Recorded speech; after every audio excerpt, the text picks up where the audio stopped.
What's up, DAW Nation? Here's a quick question for you. Do you need to go to school for music? In fact, is it smart to even go to school in general at all anymore? I mean, it's 2020 now, right? Does college still have the same effect that it did 10 years ago, 20 years ago? Is it integral? Do you need a degree? So everyone just needs to calm down because we're gonna be answering all of these questions in this week's episode of Behind the DAW with Pluko.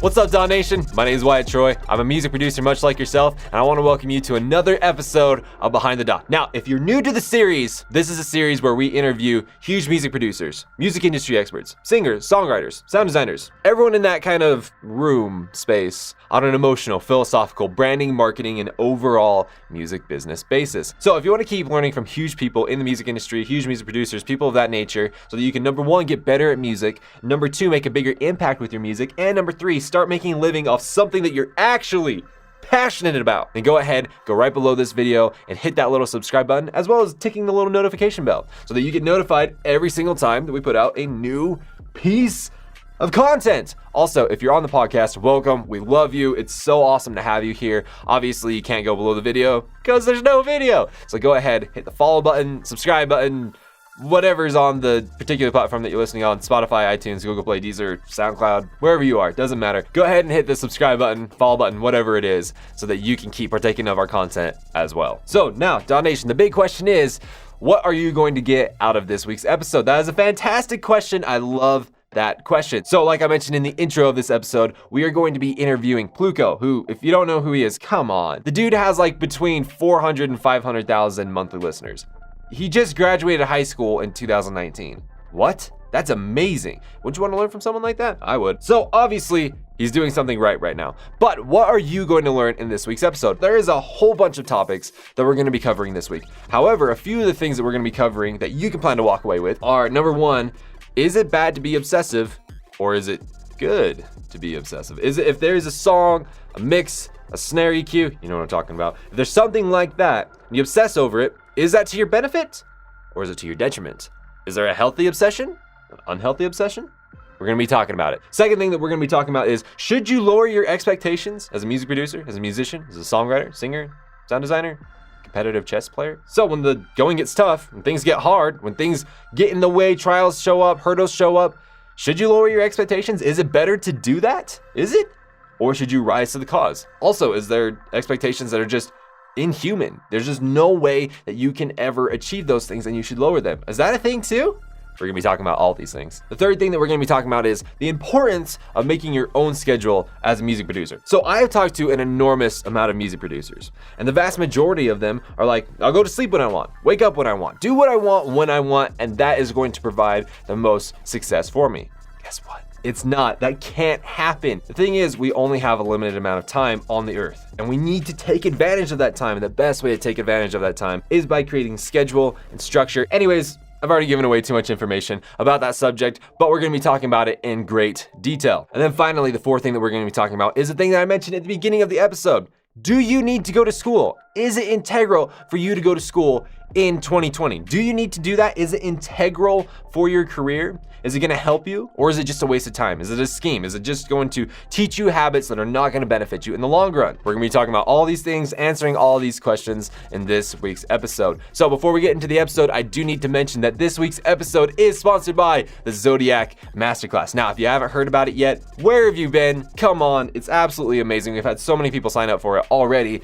Zan Griffin, who's just an absolute legend, went on to put out an album that got over 100 million streams. Anyways, he went on to get an enormous amount of success with this album, and he broke down every single song inside of it. So if you want to learn how to make an album that got over 100 million streams, learn every kick, every snare, every sound, every melody, every mix, every master, everything. If you want to learn all of those things, then go ahead and check out the Zodiac Masterclass. Now you can find that in the description of this episode, whether you're on YouTube, whether you're on podcast, doesn't matter. It's down in the description. Head on over to dawnation.net. It is over there. You can get more information over there. So let's go ahead and ask our absolutely, I got a list right here, lovely, alluring, captivating, delicate, who is the absolutely integral member to our team. He's the chief of staff, he's the manager, he's the janitor, Ben, to introduce us to Pluko and take us behind the DAW. I want to welcome everyone to this week of Behind the DAW. We're honored and we're blessed and we're super excited to have Pluko. How you doing today, man? I'm good, man. How are you? Dude, I'm doing really good. I just ate a bean and cheese burrito and it was really quite gross, but I'm really excited for this because this is going to be way better than that bean and cheese burrito, all right? Yeah, this will be fun. Good, man. And to break the ice, to get everything going, really get you, in the right mindset, I want to know something that is like really profound about you, something that's really cool about you, something that not very many other people know, or something that not very many people do, like something that's really, really interesting about you. So like, tell us something about yourself that would make you seem really, really interesting. That's a good one. I think I would say something along the lines that I'm super obsessive with everything that I do. A lot of people probably think that I just write music, but I'm actually really into like film and photography and really into fashion. And I'm really into like business stuff. And like, as soon as I find something that's interesting, I just get fully engrossed in it and fully dive in and explore. I'm just that type of person, like any aspect of music. Like I just got a guitar recently and I've been playing that for a couple hours a day. And as soon as I get into something, I just can't stop. I just go full force. Of course. And so with that, like you being obsessive, because I think we're on the same page, because I think I'm the same way, but I'm going to find out a little bit more. So when you're obsessive about something, like when you find something new, how long does that obsession last for? Are we talking a week, a year, a month? What are we talking about? It really depends. Obviously, the music obsession has been a thing for 3 or 4 years now. A lot of things kind of come and go. Like I'll be really obsessed with like interior design and I'll look at magazines. There's this magazine Lux and I'll look at things like that, or like Architectural Digest for like a couple weeks and then I'll move on to something else. So there's kind of like two different types. There's like the long-term things. Like I've always been interested in photo and video and obviously music, but other things like interior design, like tiny little things. I always get obsessive with everything, but some things kind of phase out. And then the things that I really care about usually stick around. So do you feel like being obsessive over something, like how you're saying with music or film or whatnot, do you feel like it has been a blessing or a curse for you? It's definitely both. I think it's the reason why I'm here today with everything with music and all of that, just because there were a lot of times where I easily could have just given up or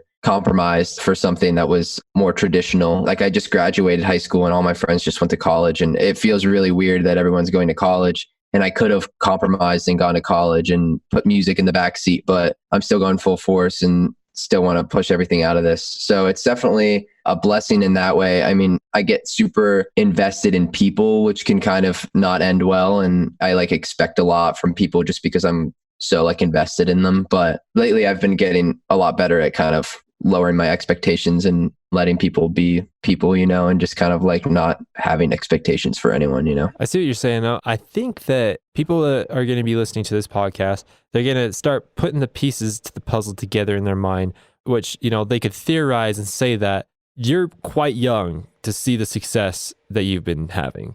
And that's awesome. But I think the thing that they could like start piecing together in their mind is like the reason why he has the success that he has is because he has been obsessed with it and put in a ridiculously huge amount more time than the person that's older and hasn't seen more success.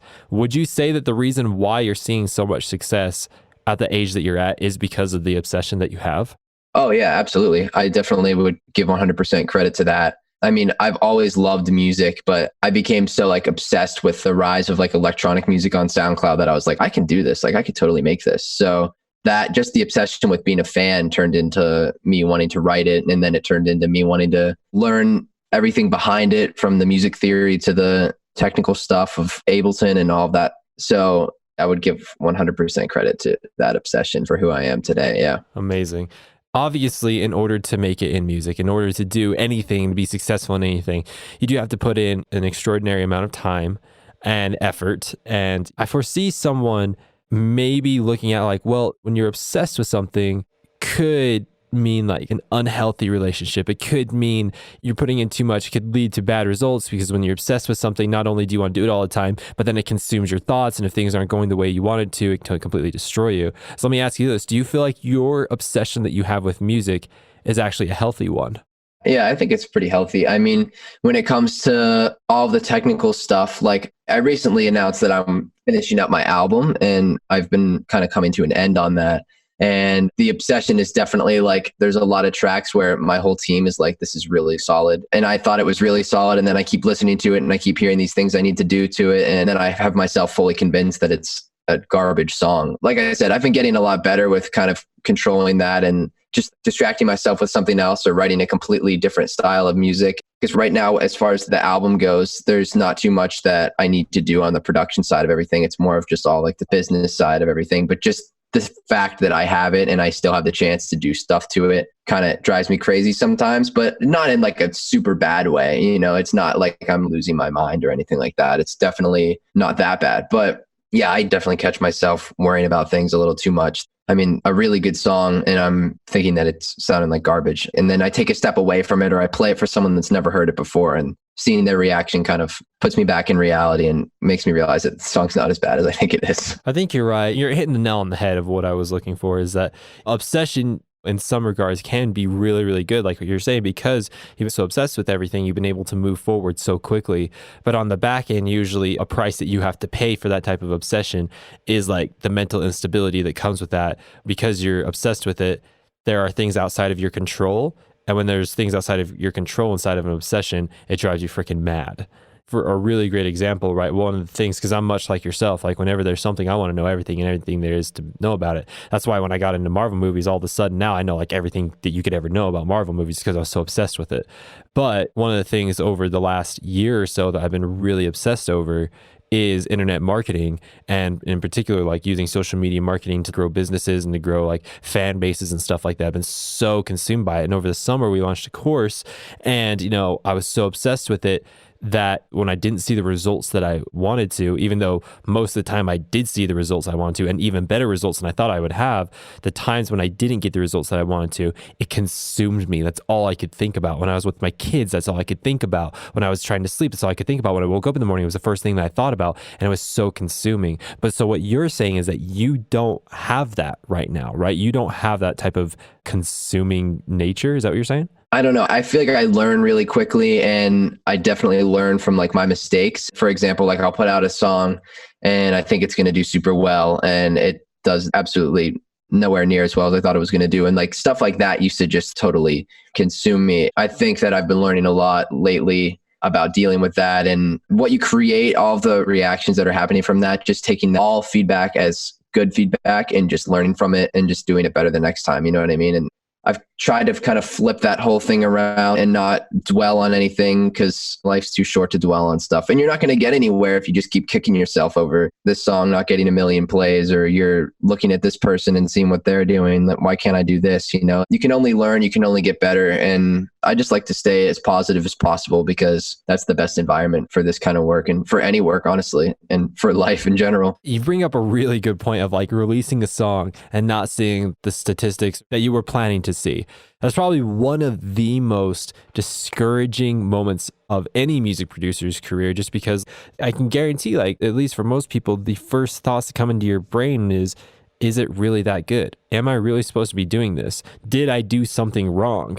Or it's on the other flip side where like, these people are so stupid, and then you start blaming other people, and it's like, oh, it's because of this person on my team, or because I did this, or you know what I mean? It's quite a vicious route. So I want to know, let's give us a scenario here where you release your album, right? Your album that you were just talking about, right? It is an album. It's not an EP, correct? The new album that I'm putting out, yeah, that's an album. Class 19 was an EP. Cool, yeah. cool. Let's talk about the new album that you're putting out. So like, heaven forbid this will happen, but I want to know what your mind state would be if this happened.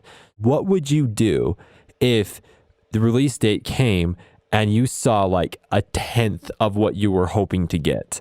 It was like dramatically lower than anything that you would have ever seen. You know, it's not even just like, okay, it's a bit lower. It's like, what happened? Like kind of a thing. What would your mindset be? What would you do in that situation to make sure it doesn't consume you and drive you freaking nuts? Because that's happened. You know, it's happened to a lot of people that have listened to this podcast. And so I want to know, what would you do?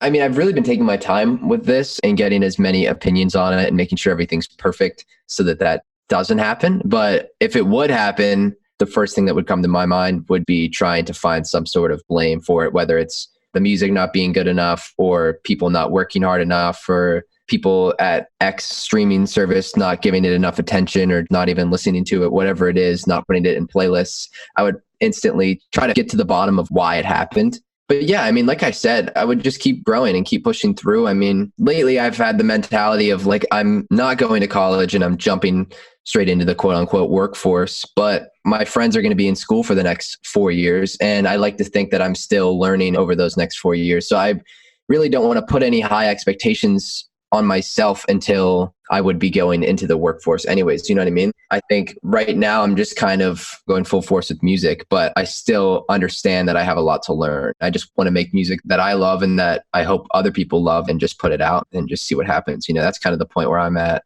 It feels really good. I mean, it's going to be a different story when the album comes out and we'll see how people actually think. But yeah, I mean, I still need to get it done, obviously. Yeah, man. And I think that is one of the best mind states that you could ever have. I'm going to go back and touch on the first points that you talked about in just a second. But the one mind state that you have is that you actually literally expect that because you are in the beginning, because, you know, you're still trying to figure a lot of things out, you're kind of expecting that things will go wrong. And when those things go wrong, you're going to go fix them. You're going to find out what happened.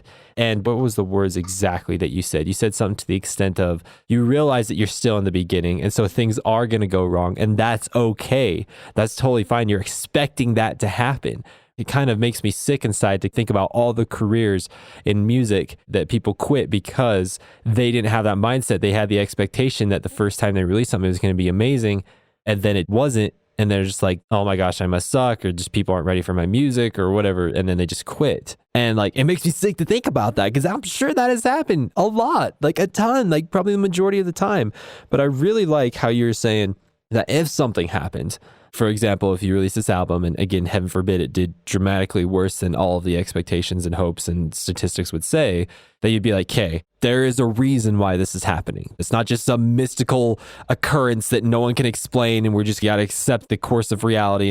No, there's a reason. There's an answer out there for the reason why it happened. Maybe it's because someone forgot to email someone. Maybe it's because of XYZ reason, or maybe the certain playlists aren't picking it up, or because of this that maybe you're putting in front of the wrong audience, or something is going on.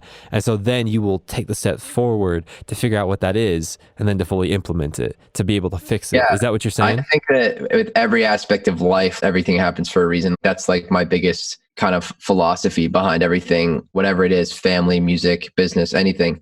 So yeah, like if that would happen, I would just know that that's happening for a reason, because maybe if I got the plays that I wanted or got the attention that I wanted, the music wasn't ready. And like, it was my one shot to expose the whole album and no one liked it. So then no one's going to care anymore. You know what I mean? Like if it doesn't do well, then that's just me like, okay, like there's a reason why no one heard that. I'm still like in the development process. I still need to figure out X, Y, and Z before life presents me the opportunity to put this in front of as many people as I want. You know, like that's how I think about absolutely everything. And that energy that I get from realizing that it's happening for a reason, instead of just kicking myself and not doing anything, like the energy I get from realizing, okay, like this was a total flop, let's fix it. And then I work twice as hard the next time, you know? And I think that's really powerful. And I think that that's something that's really difficult for people to kind of grasp and for that to implement into their life, because it's so difficult to just flip the switch in your brain. But if you can kind of get the mental power to flip that around and look at it from that perspective, that this is happening for a reason,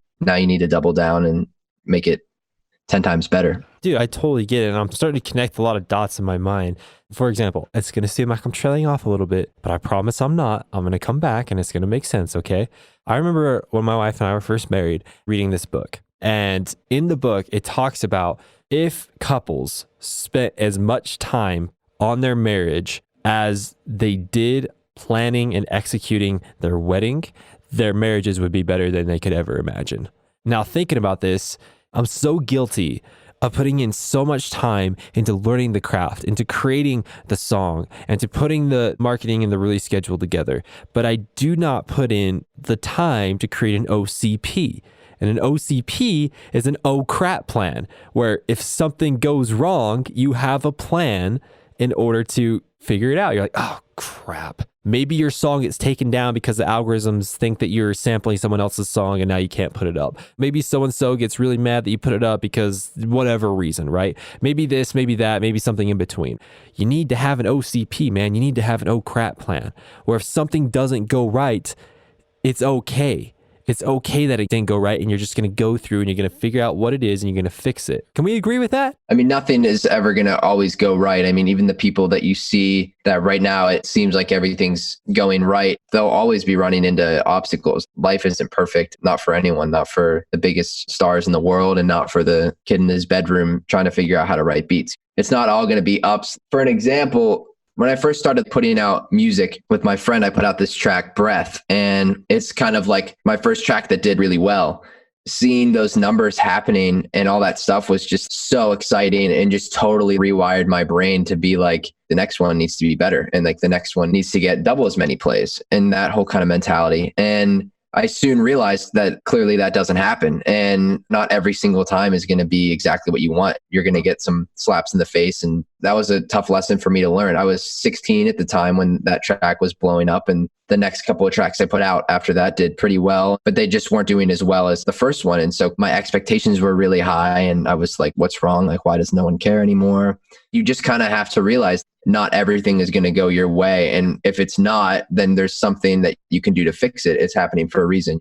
I don't really go into things with the quote unquote backup plan, but I never see not meeting my expectations. I never look at that and be like, I suck, I'm never going to be good enough. I kind of flip it around and turn it into something positive. I'm really glad to hear that, dude. Kind of switching gears a little bit. This is a subject that is very touchy in my mind, but I want to address it because I feel like it's going to be touchy in other people's mind. And if it's touchy, that means it needs to be talked about.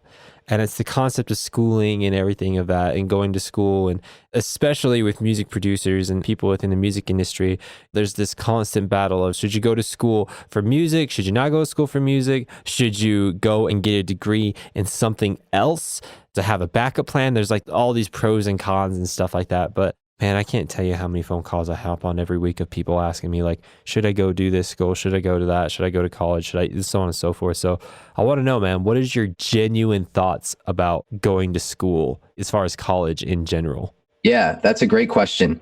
My opinion on it is very complex, but the overall kind of theme of my opinion is I think that school isn't as necessary as society makes us think it is. And I think that they put a lot of pressure on kids that they have to go to school right away, and they have to go graduate high school and go straight to college. I think that that is pressure that a lot of kids can't take, and then they pick a major that they think that they like at the time, but they don't know anything about themselves. I'm very blessed to know that I love writing music and that's what I want to do, and to have found that at an age where no one really knows what they want to do. I'm very blessed to have that, but I also can see all of my friends around me not really knowing what they want to do. And like, that's okay. Like, that's completely normal. But there's all this pressure for you to pick a major and go straight to school. And some of these schools are like $60,000 a year. And the first 2 years, the kid might not even know what they're doing, or not even want to be studying what they're studying because they still haven't figured out their life yet. That's kind of like part of my outlook on it, is kind of like the whole pressure thing. Because school is getting so expensive, another side of my opinion on schooling is, obviously, if you want to be a nurse or like a doctor or a teacher or whatever it is, you need a degree and you need to go to school. But I think if you want to be a music producer, you don't really need to go to school. I have learned everything that I know now just off of YouTube and like Ableton manuals, and just figuring it out myself and just kind of putting everything together. And a lot of the stuff that I've learned throughout the last couple of years is something that you can't teach in school. And it's something that you have to experience in order to kind of understand. So I think that for people that want to do something like that, like they want to start their own business, or they want to be like a painter, or they want to be a music producer, whatever it is, I think that there should be no pressure to go to school for any of those things. As soon as you're interested in them and you realize that that's what you want to do, like start putting in the time and kind of teaching yourself all of those things. And then something that should be a lot more popular is taking a gap year or two. Kids that want to be a music producer, they're like, okay, I'm going to spend the next year and just fully grind on making music, and fully grind on trying to learn all the business side of everything, and try to figure out how to do what I want to do. And say 2 years goes by and it's just not really working, or they're just not as passionate about it anymore. Like, you can go back to school. Like, the pressure that you have to go right when you graduate or you don't go at all is so absurd. Clearly, I have no issue with school, but I think that there are ways around it. I agree with 98% of everything you just said. The only thing I don't agree with is the thing where you said like you don't have an issue with school. I have a huge issue with school. But with everything else that you were saying, you're right. I think it's important to note that there is some careers where there is no way around it. You have to go to school, period. Yeah, like I don't want someone doing surgery on me if they didn't go to 8 years of school. You know what I mean? Like those type of people need to be in school. Exactly. Yeah. I don't want a dentist ripping out my tooth if he's like, yeah, I've watched a few YouTube videos.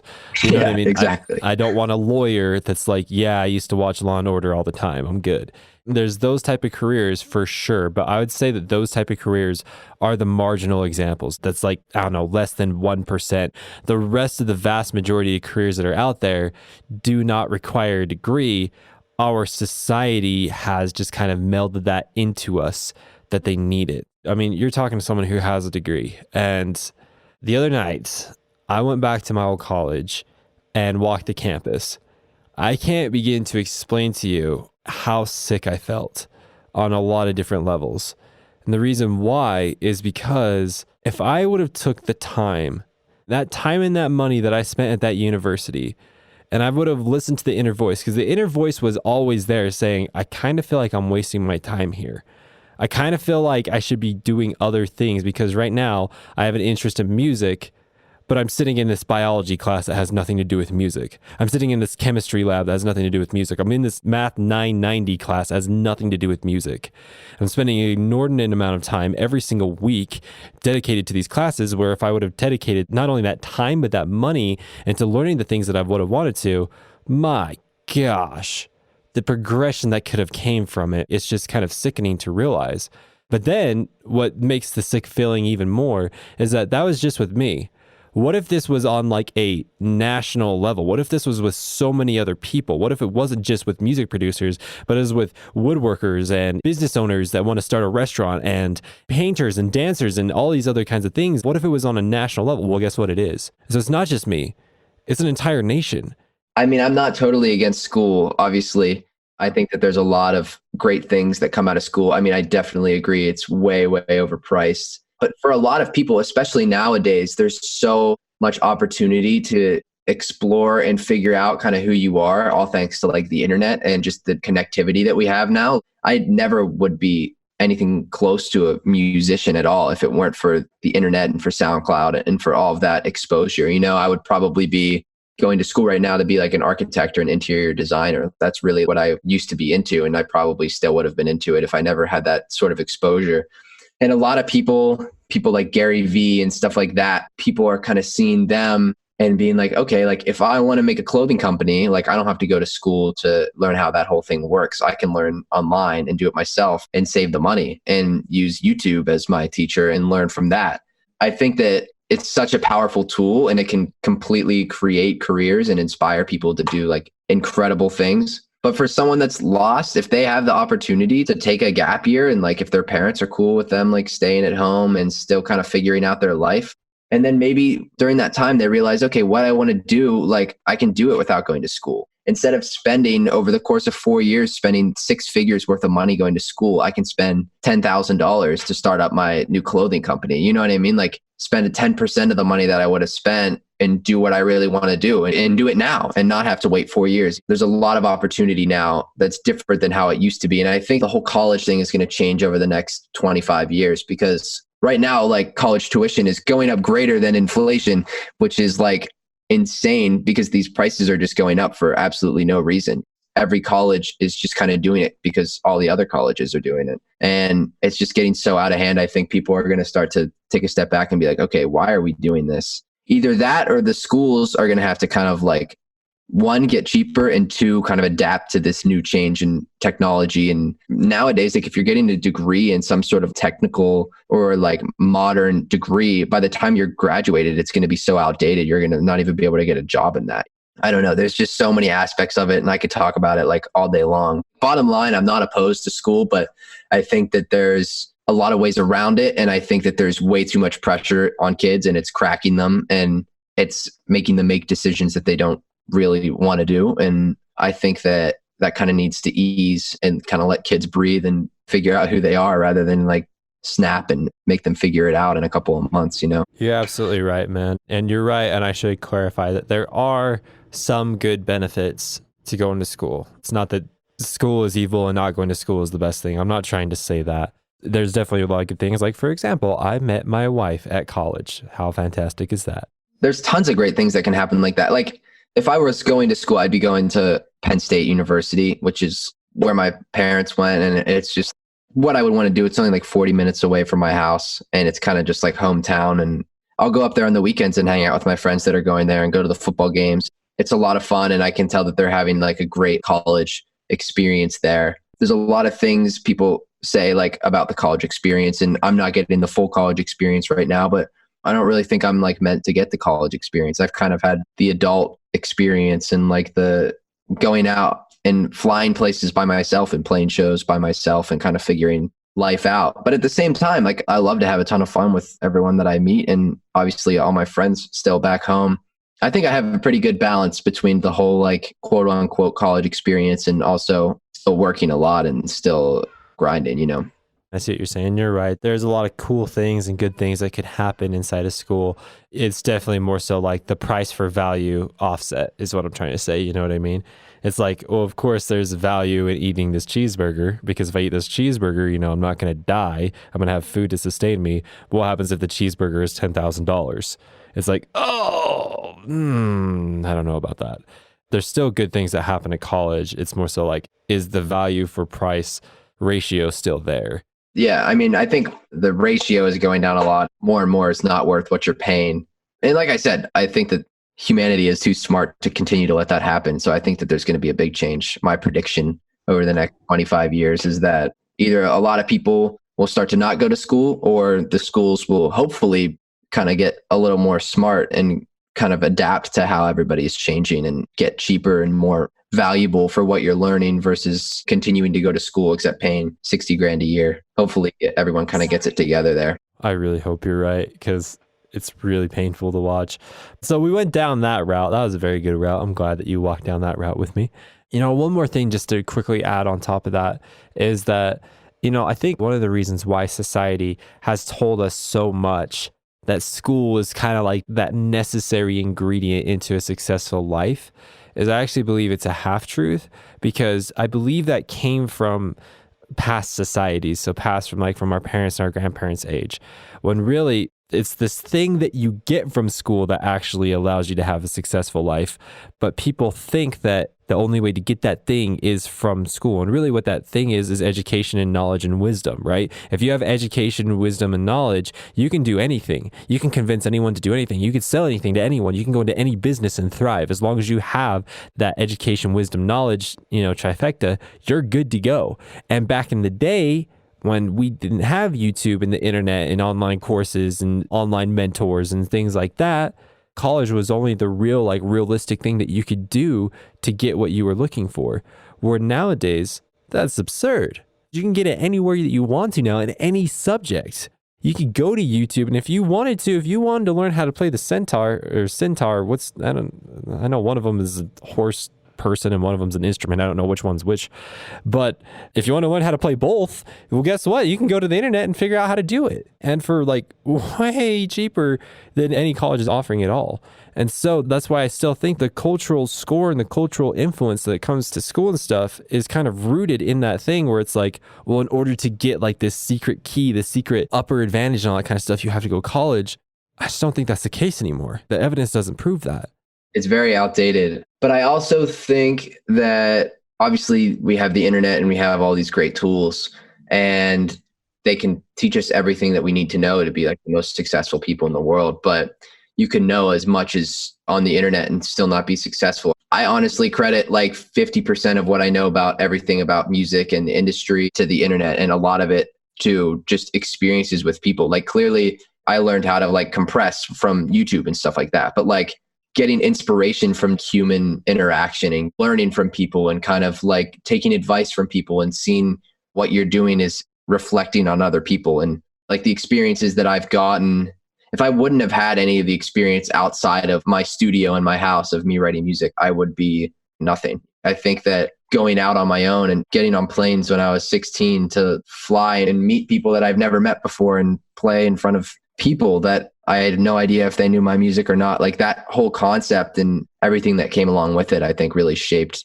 who I am in the best way. And that same thing, like no matter what you're doing, say I wanted to make a clothing company and I can't make a clothing company and get those human interactions from my small town, like if I start this clothing company and it's doing well, I want to move to like New York or something and start talking to more designers and start talking to more people that are kind of help me not only grow my business, but kind of like mature and get that feedback and like learn from the patterns of everyone else to kind of like shape who you are and like your whole outlook on everything. I think that experience is so much more valuable than the knowledge that we get. Obviously the knowledge is essential or else you wouldn't get the experience. But I think that the experience is 10 times more valuable than the knowledge. That's a really good point. The experience that you have with people, because at the end of the day, I mean, really what profession, what skill, what can you go into and just have the knowledge of the subject, but not have the experience and still thrive? Is that even possible? I mean, you're just embarrassing yourself at that point. And which is like what I did the first couple of times I met producers and started talking to them about stuff. It was very obvious that I had no idea what I was doing. I just knew all of the nerdy stuff and I didn't really know anything else. And that's totally fine. Like I was never really like judged for that. But internally I was like, they probably think I'm an idiot right now because I keep messing up or I don't really know what I'm talking about or whatever it is. I'm trying to listen to what they're talking about and it's so foreign to me. At first it's so intimidating and everything that you know is so useless unless you kind of like get that feedback and kind of figure out how to use it, like I'm still discovering like, oh, I learned that a while ago. I can really like adapt that to what I'm doing now. And like, I would never have known that without the experiences that I'm having. And I think that it's so important. I agree, man. I think we went down a very healthy route, even though it's still painful for me to talk about. I still feel like it's a very healthy route and I appreciate you indulging me in walking down that route. So let me ask you, we've been on here for, roughly 45 minutes, we're getting to the time where we kind of need to be wrapping up now. But I mean, like, is there any other concept, concern, subject, things like that is weighing heavy on your mind right now that you really want to talk about? You have this chance now to say things that you'll probably never be able to say in any other interview. Is there anything else that you want to talk about? Honestly, it's actually really funny. I mean, like everything that I've been kind of thinking about and like being concerned about and just like pondering has been stuff that we've already talked about. Like I said, I really think that everything that happens for a reason. And there's all these little signs in life where everything kind of clicks together. I have like these books that I write all of my ideas in. And whether it's ideas for a song or ideas for an album, I'm just reflecting. I have a really good day or I have a really bad day. Like I write them down. Or there's something that I'm kind of struggling with mentally, like writing it down. When I see it on paper, I'm like, okay, like this isn't even a big deal. And one of the biggest things that I've been going through lately has been all of my friends just went back to school like 2-3 weeks ago or something like that. And just seeing all of them going and me not there and still doing what I was doing. Like I've always been doing music and I've been getting in and out of school for the last 2 years to do all the things that came with music. And now everyone's going to school and I'm kind of still doing that, but now I don't have school. So it's been like this really weird feeling. And so I've really been like reflecting on, okay, like calm down and understand like this is happening for a reason. And like what you're doing isn't possible by doing what everyone else is doing, or else it's not going to be substantial. It's not going to be anything important. Like if you're doing what everyone else is doing, then the product of whatever you are, if you're a teacher or if you're a musician or a painter or whatever it is going to be just like everyone else. And it's not going to stand out. Yeah, it might be enough to keep you afloat and to keep you somewhat happy with your life, but it's not enough to kind of like fully satisfy what you want to do. And what I'm doing and what I want to do for over the next couple of years, and not only with Pluko, but just with like Sam and who I am as a person, I personally don't think it's possible with doing what everyone else is doing. So that's kind of been like my biggest thing that's been going through my brain, is trying to put that into perspective and just to understand that I'm still doing well and still going along, even though it's not what everyone else is doing. I'm still just as well off as everyone else. It's definitely been like kind of like an internal battle. When everyone started to go back to school, I'm like, okay, should I be going to school right now? Like waiting on the back burner and watching everyone run away, but that's just kind of been the biggest thing. And it's so funny that that's what you wanted to talk about, because that's really been like my biggest thing that I've been not really struggling with, but just kind of mentally dealing with, I'm really happy that you are not only willing to talk about that, but that like the stars aligned in this moment. And it was actually something that you were really, I don't say struggling with, but it was, weighing heavy on your mind. That's pretty freaking awesome. Is there any other pain points that are weighing heavy on your mind right now that you want to talk about? I don't know. Honestly, I think I'm just kind of like chilling. I mean, besides all that, lately, my like kind of next step in my whole life and career, I've just been trying to learn as much as possible on my own. Like I used to hate books and all that stuff. I know this is kind of going off, but this is kind of keeping you updated on Sam's life right now. But I used to hate books, and lately I've just been like getting really into books and like biographies on really like intelligent people and people that started incredible businesses. And right now I'm reading the Steve Jobs biography, and just kind of like learning as much as possible about things that aren't necessarily music. That's been one thing that's really a new thing in my life that has been really good. Another new thing has been every day when I wake up, the first thing I do is I walk over to my studio and I have this little notebook and I just flip to a new page and just put Monday to do, and everything that I want to do that day, everything that I need to do that day, and then like anything that I want to learn that day, and making sure that by the time I go to sleep, every single thing's crossed off. Because now that I don't go to school, I have like no schedule. And if I wanted to sit around and do nothing all day, I could, and no one's really going to stop me. I mean, I might get a call from my manager in a couple of days if he's not hearing from me, but there's no like teacher, there's no boss. Like I'm kind of doing what I want to do. And so that could be really dangerous. So I've been waking up and like anything from like make bed to like make 2 new songs today, or like say I have a couple phone calls. Like right now I'm looking at my list and one of them is this interview. And when I'm done, I'm going to cross it off and then move on to the next thing, you know? Like the other day it was researching this thing called Robinhood, which is like stock investing for kind of like beginners and all that. Like do research on this topic or whatever it is. That's kind of been another big change in my life that's been super positive. Something as simple as making a list. That way, as soon as something pops into my head, like, oh, I need to go to the bank today to deposit this check or whatever it is, I write it down. And then because usually I would just forget and then I would get around to it the next day. But anytime I want to do anything, anytime I want to learn something that's in reason, if I say that I want to go skydiving, obviously it's not going to be on today's list, but whatever it is, I line it out and just put them one after the next and fill up the whole page and then get to it and don't stop until it's done. And then at that point, I'm like, okay, like now I can sit around and play Xbox or watch YouTube or whatever it is. But yeah, that's been like a super big change in my life that obviously it's not that big of a change if you look at it, but it's been a big change in kind of how it's affecting my life and how I'm implementing it into my new workflow. And, you know, if I could add on to that, dude, how you're saying like you used to hate to read books and now you're kind of, you know, looking into it a little bit more. I couldn't encourage you enough to keep doing that. And I actually, funny enough, I got some homework for you. All right. Does that sound good? Yeah. There's a few books that I really want you to read. If you haven't read them yet, if you have, like, high five, I'll send you a piñata. But if you haven't, then these are probably the most influential books I've ever read in my entire life. And so I feel like they could really, really help you. First one that I would really encourage you to check out is, do you know a guy by the name of Zig Ziglar? I don't think so, no. He's so huge inside the entrepreneurial space. His books have been like world-renowned, amazing things that have been around for years. And I can't for the life of me remember what it's called, but it's a book about setting goals. So if you literally go to Google and you type in Zig Ziglar goals, it'll be there. And the reason why is because he talks about this concept of how he was interviewing this huge, like Fortune 500 company person. And this guy was so efficient. He can get so many things done. And it was talking about kind of the concept that you were talking about.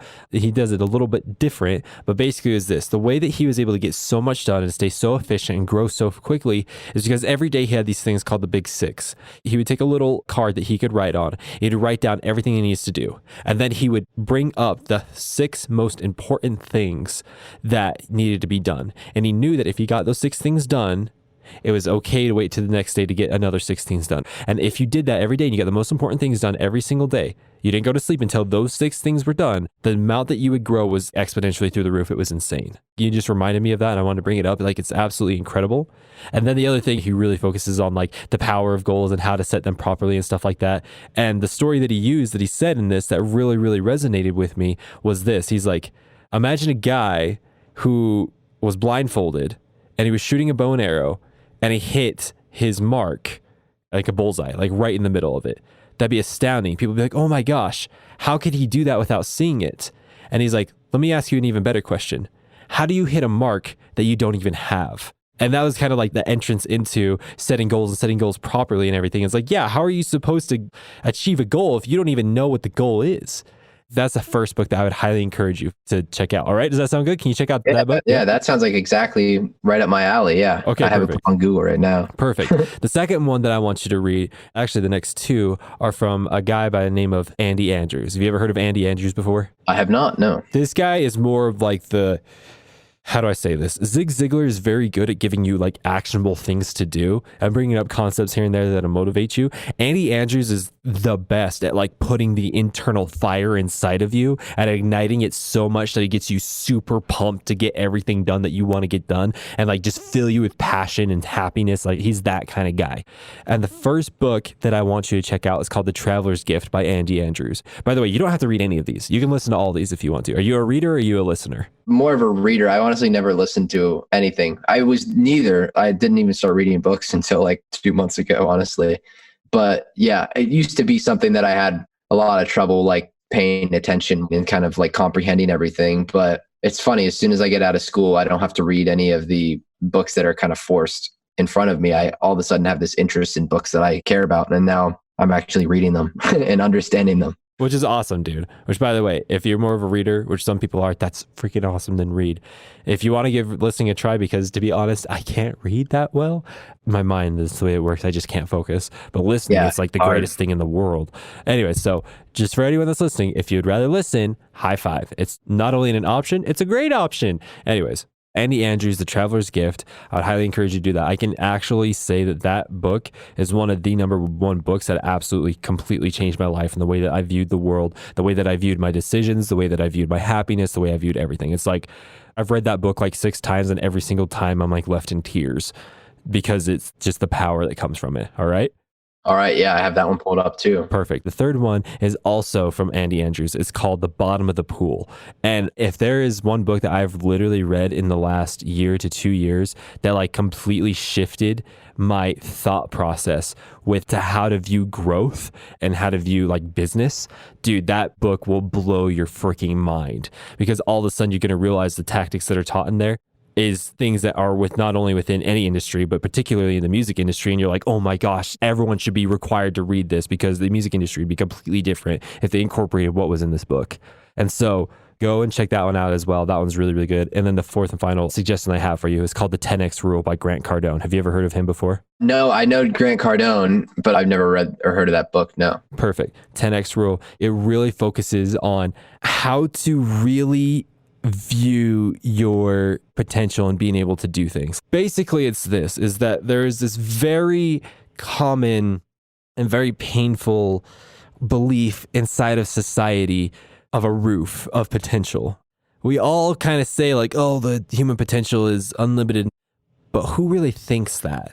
Who really lives as though that is true? How many times have we heard that's not realistic, or don't do that because you can't achieve that, or oh, no one has ever done that, therefore that can't be done, you know, like so on and so forth, right? And so Grant Cardone like totally just throws that into a shredder and was like, these are the things that you need in place to really meet your full potential and to achieve heights and see vistas that you didn't even know existed, but that you always had the potential inside of you to reach.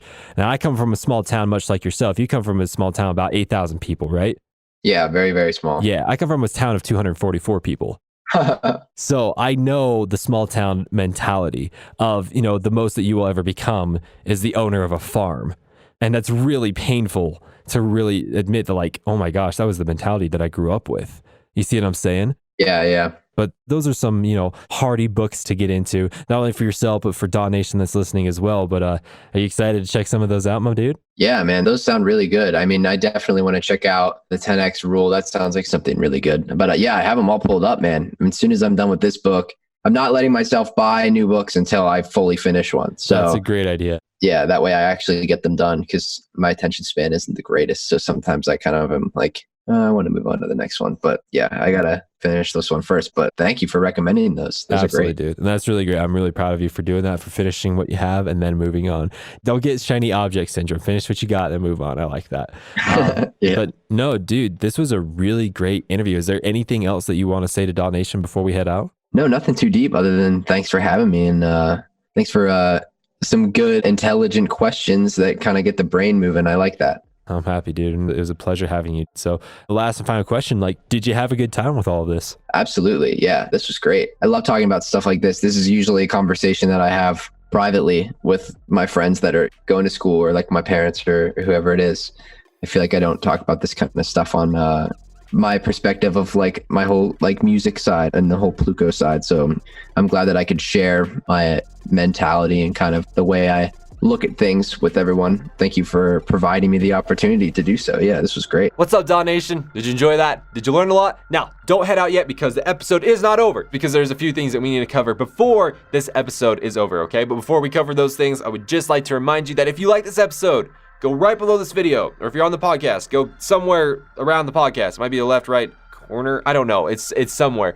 Go somewhere and hit that like button. Unless you didn't like it, then go ahead and hit the dislike button. But whether you hit the like button or the dislike button, we'd love to know why. You can comment down in the comments. In fact, I've been extremely active in the comments. Seriously, I'm trying to answer back every single comment that comes in every single day. So go ahead, comment down below. Also, make sure to hit that subscribe button and the little notification bell. Don't forget the little notification bell. Don't abandon and ignore the notification bell. He does not deserve that. Make sure he's included. All right, with all that out of the way, let's talk about these other things of value that we have for you that is going to help you out. First thing that we want to talk about is in the DAW. What the freak is in the DAW? You're on Behind the DAW. There's an in the DAW. Twin brothers, twin cousins? Yeah, kind of actually. So Behind the DAW is where you're at right now. It's where we interview music producers, music industry experts, singers, songwriters, sound designers, a lot of different people on that spectrum, and we interview them on an emotional, philosophical, branding, marketing, and overall music business basis, right? We talked about that in the beginning. Now there is in the DAW. In the DAW is more on the technical side. We invite huge music producers to come and they dissect their songs in real time. It's really cool. So if there's a producer, he had a really amazing song, and you're like, man, I really want to know how to make that song. You scour through the internet, how to make this song by this person, and there's someone else showing you how to make that song, but they didn't make the song in the first place, and they're messing up, and nothing's quite the same, and it kind of sucks. It's terrible, right? In the DAW is the solution to that. You actually get to learn how to make the song straight from the music producer. The guy actually shows you how to make it, right? We've had people like Levitate, Biometrics, Slippy, San Griffin, AU5. You know, if you go back in our archive, you can find people like Mostep, Fox Stevenson, AU5. Again, Quicks, Set the Sky. There's a whole bunch of people in our archive. And so if you want to go watch that, go ahead. You can go watch them. They're over here on the DAW Nation YouTube channel. Those are the green episodes, by the way. Look out for the green episodes. They're really, really freaking awesome. So you can also partake of them on the podcast. If you're listening on the podcast, you can just find them over there on the DAW Nation podcast as well. The second thing I want to talk about is our courses. So you have been partaking of our free content, which is amazing. This stuff is just absolutely incredible. But if you want to take your music production skills to 4 different levels, literally all the levels that are available and that are in stock and inventory, right? If you want to do that, you can head on over to dawnation.net. Right now, we have the Zodiac Masterclass, which again is Zan Griffin breaking down how he made his album that got over 100 million streams. Oh my gosh, that's a lot of streams, right? If you want to learn how to make an album, literally learn how to produce an album that got over 100 million streams, then go check out the Zodiac Masterclass. The second thing that we got is the School of Bass. Now, if you really like AU5, you love really advanced sound design, you want to learn how to make sounds that no one else is making and be able to make them unique and create your own sound. If you want to learn more about that, then go check out the School of Bass. All of these courses are over on dawnation.net. You can go over there. There's also a link down in the description. But now, DAW Nation, the big question is, who would you like to see on Behind the DAW? If there is someone that you want me to interview on Behind the DAW, go ahead, comment down below. Everyone is available, okay? So if there's a huge music producer you want me to interview, comment below. If there's a music industry expert that you want me to interview, go ahead and comment down below, right? So like, for example, we've done an interview with the CEO of Trap Nation. That was awesome. We've done an interview with the label manager of Seeking Blue. We've done it with the label manager of Deadbeats. We've done a lot of people like that aren't necessarily music producers, but are totally worth interviewing. So if you have someone that you want me to interview, go ahead and comment down below. No answer is stupid. No answer is unwanted. I'd love to know your thoughts on who we should have on the next episode of Behind the DAW. Now, if you can't comment down below, if you're listening on the podcast, send me a DM on Instagram. Come on, you can send me an Instagram DM. It's 2020, you can send one over there. I'd love that, that'd be great. Which, by the way, if you like this episode, doesn't matter if you're watching through YouTube or you're listening through the podcast, if you like this episode right now, seriously, right this second, take a screenshot and tag me on an Instagram story. My handle is @DAW_Nation.